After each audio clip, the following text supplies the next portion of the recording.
الوجه بل سمح المحيا صلاة تملأ الآفاق عطرا ونورا يملأ الآفاق ضيا. Assalamualaikum warahmatullahi wabarakatuh. Ibu-ibu, bapak-bapak dan saudaraku sekalian, mari kita buka pengajian kita dengan bersama-sama membaca basmalah. Bismillahirrahmanirrahim.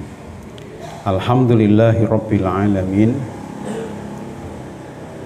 Alladzi anzala as-sakinata fi qulubil mu'minin. Asyhadu an la ilaha illallah al-malikul haqqul mubin wa asyhadu anna Muhammadan abduhu wa rasuluh al-mab'utsu rahmatan lil alamin. Allahumma shalli wa sallim ala nabiyyina Muhammadin wa ala alihi wa ashabihi ajma'in, amma ba'du. Ibu-ibu, bapak-bapak dan saudaraku sekalian yang baik yang dimuliakan Allah, kita bersyukur dan selalu bersyukur kepada Allah Subhanahu wa taala. Alhamdulillah, malam hari ini kita masih diberikan istiqomah untuk selalu sholat berjamaah. Mudah-mudahan seluruh rangkaian ibadah kita malam hari ini diterima oleh Allah Subhanahu wa taala. Amin ya rabbal alamin. Yang kedua, mari kita selalu bersolawat kepada Nabi kita Muhammad sallallahu alaihi wasallam. Allahumma sholli ala Muhammad wa ala ali Muhammad. Mudah-mudahan dengan selalu bersolawat kita selalu ingat Rasulullah, ingat ajaran-ajarannya, ingat sunnah-sunnahnya, dan kita diberikan kekuatan, kemampuan oleh Allah untuk bisa menghidup-hidupkan sunnah-sunnah Rasulullah itu dalam kehidupan kita sehari-hari. Bapak Ibu yang baik yang dimuliakan Allah, malam hari ini saya akan menyampaikan fikih dan adab kehamilan dan kelahiran. Ya. Ini saya akan pelan-pelan ini ya, supaya Bapak Ibu bisa mengikuti dengan baik, karena ini awal dari lahirnya sebuah generasi ya. Awal dari lahirnya sebuah generasi. Dan ini hampir sudah dialami oleh kita semua ya. Nah, mari kita kaji bersama-sama, apakah selama ini yang sudah kita lakukan itu sesuai dengan ilmu Islam apa belum, begitu, dalam rangka kehamilan kemudian kelahiran. Ini tidak hanya ibu-ibu saja, bapak-bapaknya juga harus gitu, harus paham gitu ya. Subjudulnya menyambut kelahiran buah hati ya. Yang akan dibahas 3 anjuran dan keutamaan seputar keturunan, keutamaan dalam kehamilan dan persalinan, fikih dan adab menyambut buah hati ya. Bagian pertama, anjuran dan keutamaan seputar keturunan. Di dalam sebuah hadis ya, diriwayatkan oleh Imam Ahmad ini ya. Ini saya perbesar biar kelihatan. Ya.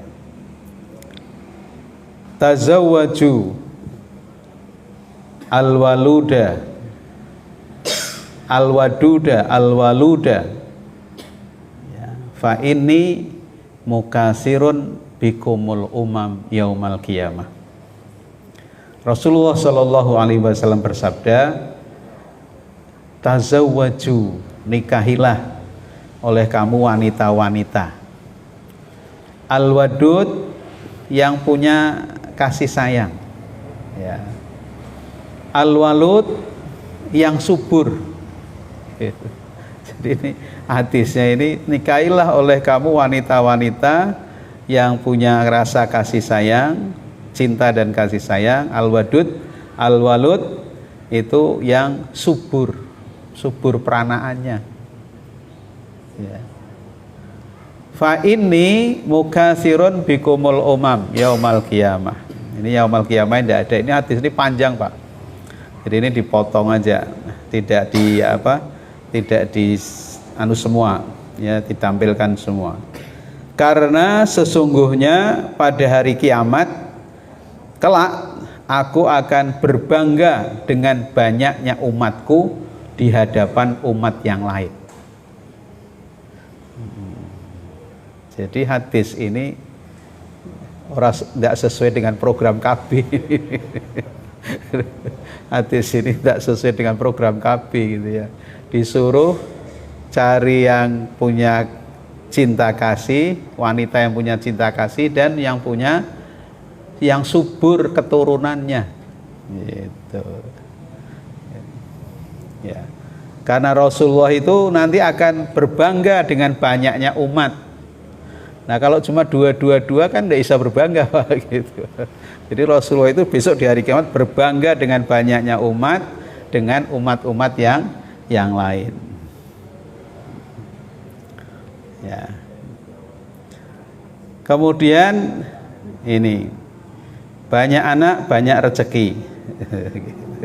Banyak anak banyak rezeki. Ini di dalam surat Al-Isra ini. Surat Al-Isra ayat 31. Wala taqtulu auladakum khasyata imlaq nahnu narzuquhum wa iyyakum. Dan janganlah kamu membunuh anak-anakmu karena takut kemiskinan. Ya. Membunuh di sini setelah lahir dibunuh seperti orang zaman jahiliyah bisa seperti itu, tapi sekarang sudah tidak ada. Ya kalau misalnya ada tidak dibunuh tapi dibuang gitu ya. Dibuang di depan pintu rumah yatim gitu ya. Sering, Pak, itu. Ya. Muhammadiyah itu punya apa ya? Rumah yatim tapi khusus bayi di Bandung itu, di Antapani. Jadi bayi baru lahir itu, Pak, diurusi sama Muhammadiyah. Yang di rumah sakit ditinggal ibunya, ada yang dibuang di tempat sampah. Nah, itu diurusi sama Muhammadiyah itu. Di Bandung, di Antapani itu terkenal sekali. Nanti kalau sudah masuk SD baru dipindah ke yatim yang SD sampai SMP gitu. Jadi kalau masih balita itu di situ khusus balita. Insya Allah. Ya. Bisa juga membunuh itu digugurkan. Nah, ya, hamil terus digugurkan itu kan dibunuh sama, Pak, ya. Tidak boleh itu kan? Itu tidak boleh. Sama itu, tidak boleh. Ya. Jadi hamil digugurkan itu kan tidak boleh. Nah, itu sama dengan membunuh. Dan janganlah kamu membunuh anak-anakmu karena takut miskin. Ini nanti kalau anak saya banyak, makanannya gimana, nanti sekolahnya, pendidikannya gimana, yang mau bayari siapa dan sebagainya. Jadi mikir kayak gitu. Allah tegaskan apa? Nahnu narzuqukum. Kamilah yang akan memberikan rizki kepada mereka, wa iyyakum, dan juga kamu. Kamu orang tuanya itu yang ngasih rezeki Allah, anak-anakmu juga yang ngasih rezeki Allah. Nah, kemudian muncul banyak anak banyak rezeki, yang tidak salah, Pak, emang begitu. Kalau anaknya 2 ya rezekinya 2. Kalau anaknya 6 ya rezekinya 6. 10, anaknya 10 rezekinya 10 gitu. Ini dasarnya, ini banyak anak banyak rezeki, ini dasarnya Al-Isra ayat 31 Quran loh, Pak, ini, Pak, bukan hadis lagi, Quran gitu. Nahnu narzuquhum wa iyyakum. Kamilah Allah yang memberikan rizki kepada mereka, anak-anakmu, wa iyyakum, sekaligus kamu, bapak ibunya. Yang ngasih rezeki itu Allah, bukan kamu gitu. Masya Allah ya.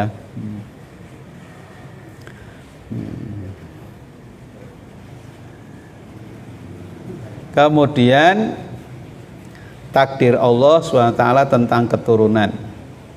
Ini surat Al-Isra juga 49 sampai 50. Ya. Allah mengaruniakan anak-anak perempuan kepada sesiapa yang dikehendakinya dan mengaruniakan anak-anak laki-laki kepada sesiapa yang dikehendakinya. Atau ia mengaruniakan mereka kedua-duanya, anak laki-laki dan anak sekaligus anak perempuan. Dan ia juga menjadikan sesiapa yang dikehendakinya mandul, tidak punya anak. Jadi yang memberikan anak itu Allah. Ya. Suami istri bisa jadi tidak punya anak karena ditakdirkan Allah mandul. Suami istri ditakdirkan punya anak perempuan semua gitu. Ada tetangga saya itu 11 perempuan semua. 7 belum ada laki-laki, barangkali yang 8 laki-laki, lahir perempuan lagi. Sampai 11 Pak semua. Sampai 11 perempuan semua, tidak ada laki-lakinya. Masya Allah. Ya, pingin anak laki-laki itu enggak keturutan, sama Allah ditakdirkan dia dikasih perempuan semua. Nah, tapi ada kakak saya 5 laki-laki semua, pendowo 5 gitu. Enggak kasih perempuan gitu. Tapi ada yang dikasih laki-laki, ada yang kasih perempuan. Ada yang perempuan semua minta laki-laki, pas dapat laki-laki ibunya meninggal. Masya Allah, inna lillahi wa inna ilaihi raji'un.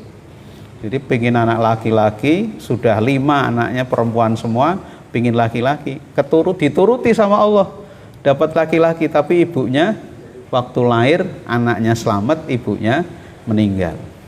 Jadi itu Allah, semua yang menakdirkan seperti itu Allah. Ya. Kita tidak bisa apa-apa gitu. Ini Quran, ini surat Al-Isra ayat 49-50. Jadi ada suami istri yang diberikan anak perempuan saja, ada suami istri yang diberikan anak laki-laki saja, tapi juga ada yang diberikan laki-laki dan perempuan, tapi ada juga yang tidak diberi sama Allah. Mandul, ya. Akiman itu mandul, tidak diberi sama Allah. Gitu. Nah, tentu saja tahunya mandul ya setelah diikhtiarkan konsultasi ke dokter dan sebagainya, sudah berdoa dan sebagainya, berobat dan sebagainya, tapi akhirnya memang tidak bisa punya keturunan. Seperti itu. Di dalam Al-Quran Nabi Ibrahim itu dengan istri pertama tidak punya anak, sudah dinyatakan mandul, tapi kemudian menikah lagi dengan Siti Hajar, dapat anak namanya Nabi Ismail. Tapi kemudian istri pertamanya hamil, kemudian lahir anak namanya Yakub. Ya. Jadi demikian juga Nabi Zakaria. Nabi Zakaria itu sudah berpuluh tahun tidak punya anak, dinyatakan istrinya mandul. Kemudian Imron punya anak namanya Fatimah, Maryam masih kecil, bapaknya Imran meninggal dunia. Kemudian Siti Maryam dipek sama Nabi Zakaria.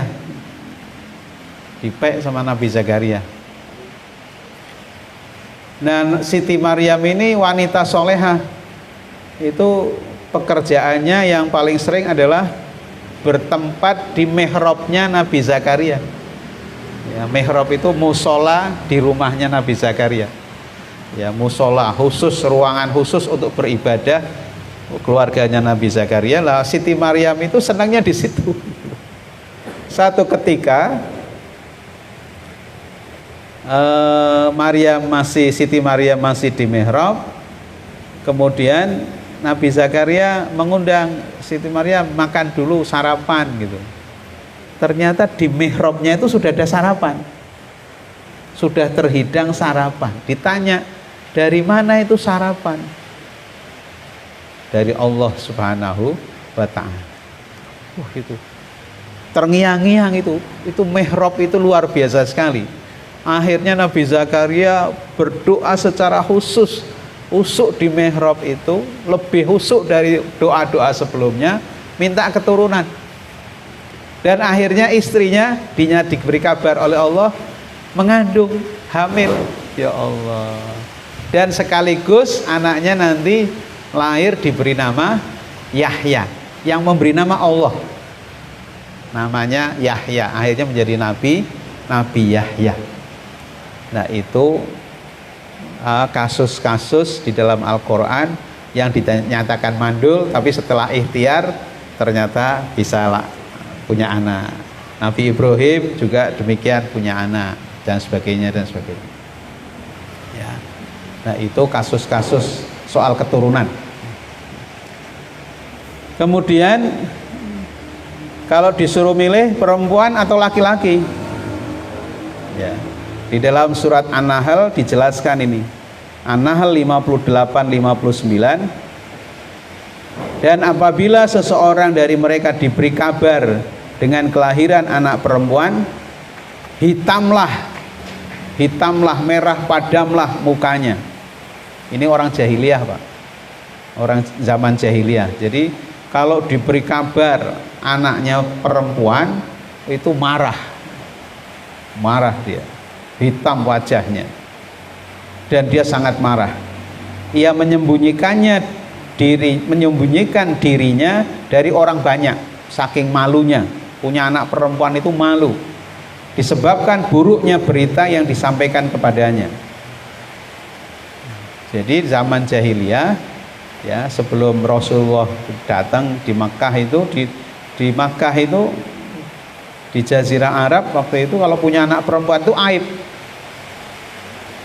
malu gitu. Kemudian apakah Allah akan memeliharanya dengan menanggung kehinaan, ataukah akan menguburkannya ke dalam tanah hidup-hidup? Ketahuilah alangkah buruknya apa yang mereka tetapkan itu. Jadi kebiasaan atau sikap orang-orang Yahudi yang semacam itu kata Allah, alangkah buruknya. Alangkah buruknya sikap seperti itu. Jadi sikap kalau diberi anak perempuan itu malu, jengkel, bahkan dikubur hidup-hidup, insyaallah. Nah, itu jadi laki-laki perempuan adalah itu karunia dari Allah Subhanahu wa ta'ala. Laki-laki atau perempuan itu adalah nikmat yang diberikan Allah kepada kita, ya, kita terima saja. Bahkan di dalam hadis ada motivasi untuk anak perempuan. Kalau yang punya anak perempuan, Rasulullah SAW bersabda, mangkana lahu salah satu banatin fasobaro alaihinna wa'at amuhunna wasakohunna wakasahunna, ya, min jinatihi kunna lahu hajaban minan nari yaumal qiyamah. Barang siapa yang memiliki 3 anak perempuan, lalu ia bersabar atas mereka, orang tuanya itu bersabar dengan 3 anak perempuan itu, memberi makan mereka, memberi minum, ya, memberi pakaian kepada mereka dengan kecukupannya, pokoknya dipelihara dengan sebaik-baiknya, dididik, dibimbing dengan sebaik-baiknya, maka mereka akan menjadi penghalang baginya, ya, hijaban, menjadi hijab, menjadi penghalang baginya dari api neraka pada hari kiamat. Masya Allah. Kalau punya anak 3 perempuan semua, bapak-bapak bersyukur ini, bapak ibu yang punya anak 3 perempuan ini. 3 perempuan dididik, dibimbing dengan sebaik-baiknya, kemudian dinikahkan dengan orang yang soleh, ya, maka itu akan menjadi apa? hijaban, akan menjadi penghalang bagi kedua orang tuanya di dalam neraka. Masya Allah, untuk masuk neraka. Ya. Memang beda Pak, punya anak perempuan, punya anak laki-laki beda. Wah, sama-sama karunia Allah, tapi kita rasakan memang beda.